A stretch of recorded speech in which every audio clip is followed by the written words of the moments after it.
続きまして Next, from Clan Games CEO, we have Mr. Mundi Vondi.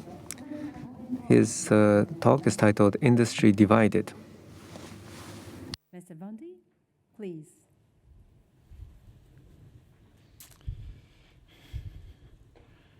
Hello, everyone.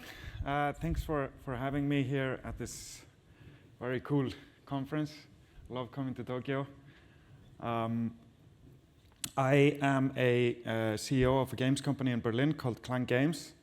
I'm very happy to say that both Joey and Yacht are my investors. So in the games industry, there's quite a big divide due to the topic we're discussing here today.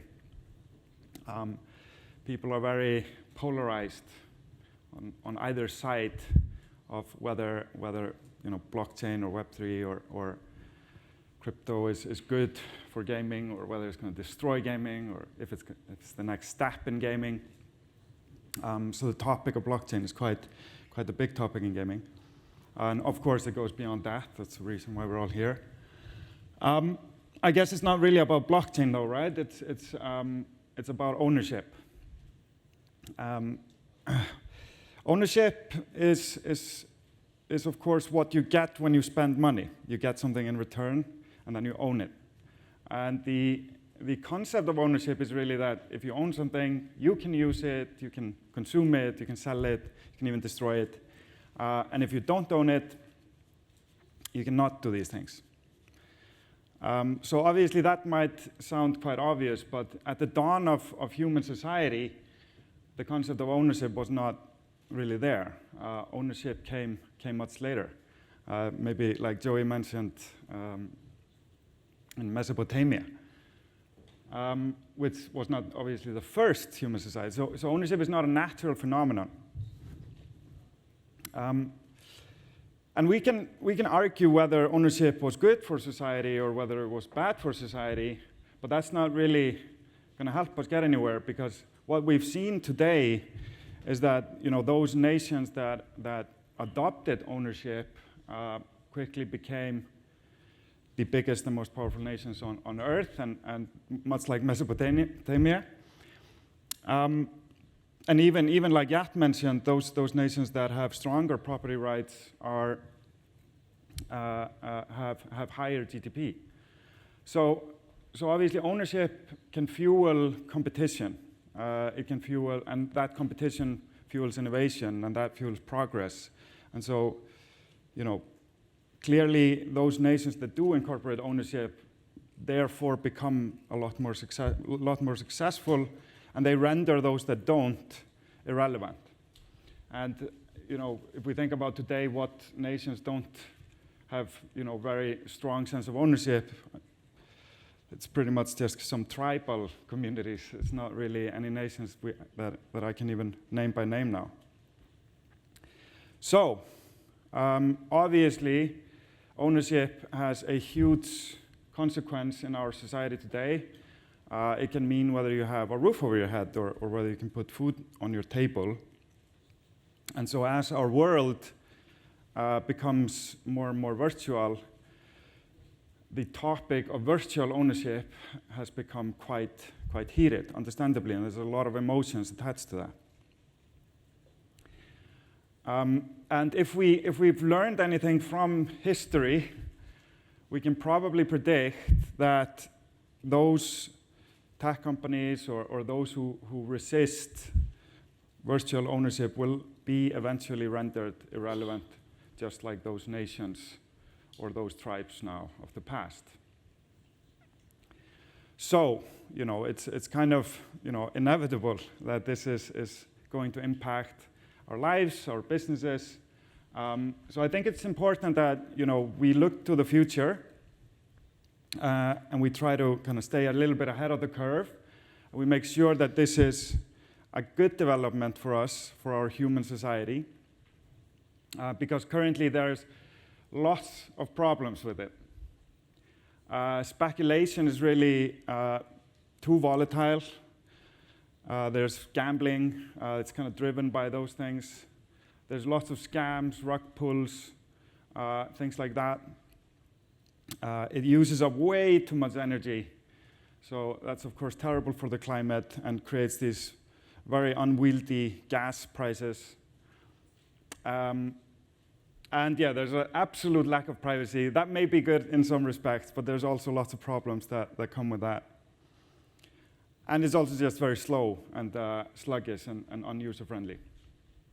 And all of these problems are also, of course, hindering any kind of mass adoption of the technology. So we need to solve all of these problems first before we're going to see any kind of huge mass adoption.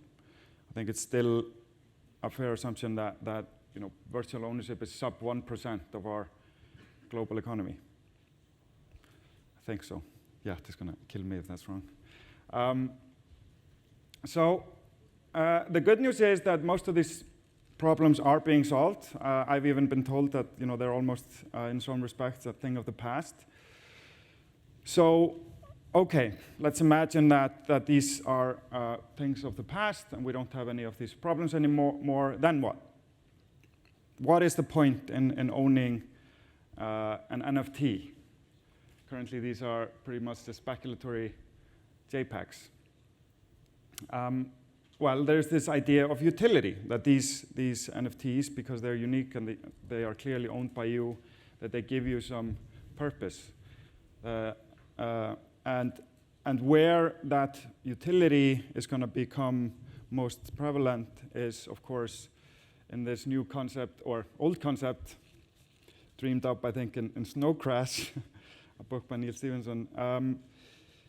And the metaverse is something that I think we all have very different opinions on, and still very much being figured out and molded. But all I can say for certain is that I hope it's not a single thing like Mark Zuckerberg wants it to be, but rather it's kind of the negative space between multiple products. So imagine you have here 3 products in Web3, and then the metaverse is kind of the thing that sits in between. It's a negative space that connects these products together and allows them what we call interoperability. We can now carry things and value from one product to the other through the metaverse. That kind of adds that thing that we see when we buy physical objects, like when you buy shoes, you can wear them to the gym, or you can go and take them to work.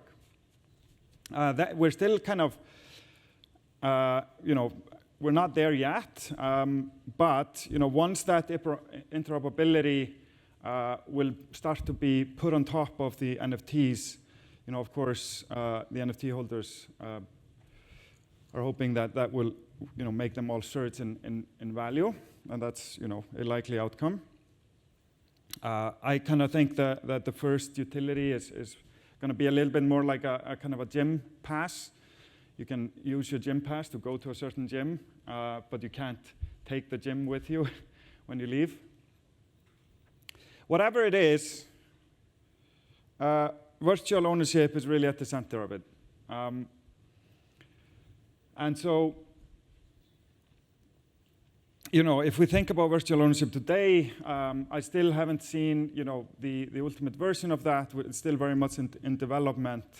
I don't really agree with the current approach. If we just look at how games are today, where either by spending time or money you kind of get to the end, and if we just apply real value to that model, it'll be problematic for a number of reasons. So there's also, of course, huge potential here, but there's also very serious negative consequences that can occur if we don't, tread carefully and responsibly. So I really, just as a final kind of statement here, for everyone working in the space or interested in the space, we need to be exceptionally responsible, because this has to do with people's value and their worth. We need to be ethical, not scamming people, of course.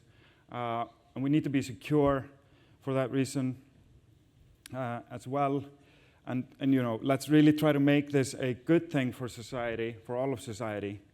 And And together we can maybe avoid or dig humanity out of the centralization hellhole that we're currently sinking in.